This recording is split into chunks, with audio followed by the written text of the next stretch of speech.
අයිබෝවන් ගංගා වතුර ගැන මොනවද ඔයාලා හිතන්නේ? ඇත්තට ආපු එක හොඳයිද නරකයිද? ඇත්තටම නරකයි නේද? ඒ වුණාට රට යලි ගොඩ නගන්න ආය අවස්ථාවක් අපිට ලැබිලා තියෙනවා.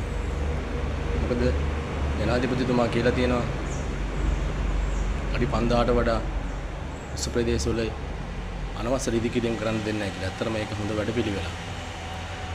අපි කාටවත් දෙයක් වෙන්න ඕනේ. ආයේ ඒක නොවෙන්න වග බලා ගන්න. ඉදිරි පරම්පරාවට මේක කරොත් ඉතාමත් හොඳ දෙයක්. රෝහණ විජේවීර මහත්තයත් හැබැයි කියලා තියෙනවා මෙහෙම කරන්න එපා. එතකොට කවදාද ඉදිරි පරම්පරාවට මේක බලපානවා කියලා. ඒ අයුරින්ම පෞගේ රජයවල වැරදි නිසා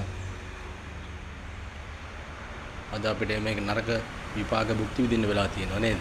ඒ හින්දා ජනාධිපතිතුමා ගත තීරණය ඇත්තටම ඉෂ්ට කරොත් එහෙම අපේ දරුවන්ට ඉදිරි පරම්පරාවට ඉතාම සුබදායක කාලයක් උදා වෙනවා. ඒ හින්දා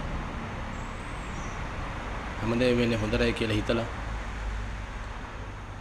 නැවත ඒ කන්නු පින්නු තැන් ගම් වතුරෙන් හානි වුණු තැන් හරියට පිළිසකර කරලා සාමාන්‍ය ගම් වතුරක් වුවත් මහා ගම් වතුරක් වුවත් ඒට වරුත් දෙන ආකාරයට දැන් රට ගොඩනගා ගන්න අවස්ථාවක් ලැබිලා තියෙනවා. ඒ හින්දා අපි සියලු දෙනාම එක්වි සහයෝගය දක්වලා මේකට ඉදිරියට යන්න වැඩසලසමු. ඉතින් ඔයාලට ජය වේවා.